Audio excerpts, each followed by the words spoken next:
I used to spend months on a single LEGO mock, but after I discovered and implemented the tips I will show you in this video, my time wasted on each build dropped significantly, and now my models take me days instead of months without sacrificing any details.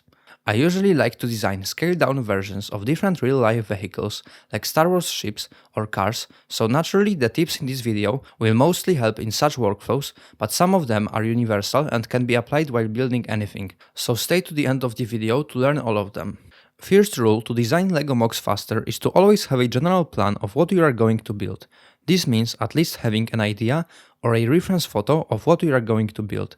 This might seem obvious, but there's a lot of people, and even I do it sometimes, who sit and just start playing with bricks hoping that they will get inspired and build something good.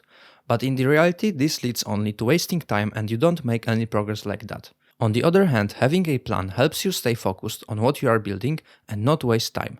The plan and the reference photos also help you save time on designing parts of the model that don't matter and focus on the key areas.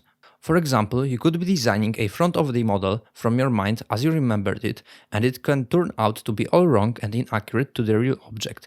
But when you have the reference pictures, you avoid such mistakes and build what needs to be built and don't need to fix parts later as much. As I said, the key is to ensure you are focusing on what you need and not wander around, and having an idea and reference photos help you with that. The next tip that helped me a lot to not waste time was finding a website used for scaling models. So I don't need to calculate scale manually anymore, which gets messy, or just guess the measurements, which is even worse, because it leads to inaccurate results, which overlaps with the previous point of not wasting time wandering around.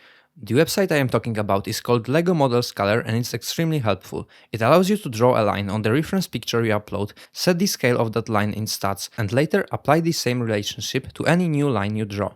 Essentially making finding out measurements super easy and a sin not to use when building realistic builds. The next super important tip is to always focus on the worst looking or working part of your model first. Let's say you are building a car. You started by building a rough prototype. The rear and the front look okay for now, you know you could still improve them, but they're okay. And then you have the side panels, which might be super simple and totally not match the other parts. And then you should focus on bringing this worst part up to the level of others, instead of focusing on the already good parts. This ensures your build in the end won't have any glaring weaknesses and be a strong LEGO model.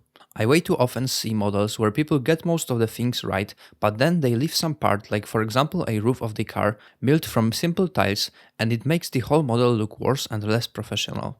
It works like that because anything is always only as good as the worst part of it. The final tip to save time when building while not sacrificing quality is to know when to stop working on a section of your build and call it mostly done. It ties up to the previous point of knowing which parts might need the most care, but this time it's more about knowing when to stop and not fall into the perfectionism and endless minor improvements. When you are in the early stages of designing your model, each part you are building often isn't perfect from the first try, and it often lacks in being good looking, proportional, stable, or functional.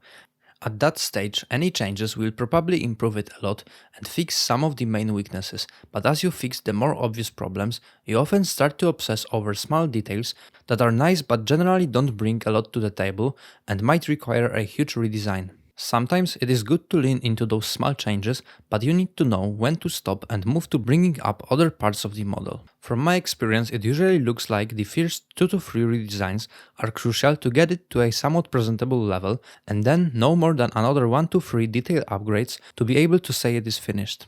To show you how such workflow would look like, I will now go through the stages of designing the front assembly of my Ghost mock as an example. I have started with just a simple plate as I was creating a rough prototype. Then, along the build, I started adding some details and incorporated the brick built yellow stripe, which we can say was the first major redesign, and improved the aesthetics. Then I have changed the shape of that line and replaced the 17-degree slopes with 27-degree wedges that also significantly improved the looks of it. And then I was mostly done, as the major problem with aesthetics was resolved and the strip was accurate. Later, the only thing I've changed was the thickness of the vertical stripe and the arrangement of the white tiles on the bottom, and it was mostly done. Of course, it also went through some major internal changes to accompany the brick build details, but I don't have too much pictures of that. But it was also improving the stability with each iteration. In conclusion, in most cases, a few major improvements and a few smaller tweaks get you the 90% of the results, and any further changes tend to be minor and not worth the extra time. This principle also helps you avoid the mistake of settling for an unfinished version, because if you keep in mind that you should aim for at least 2 or 3 major redesigns when possible, it lowers the risk of stopping at the first okayish solution. That would be all for this video. If you liked it, you can subscribe to my channel for more content like this, and if you want to learn how to more efficiently build LEGO MOCs from scratch, you can click on the video on the screen right now.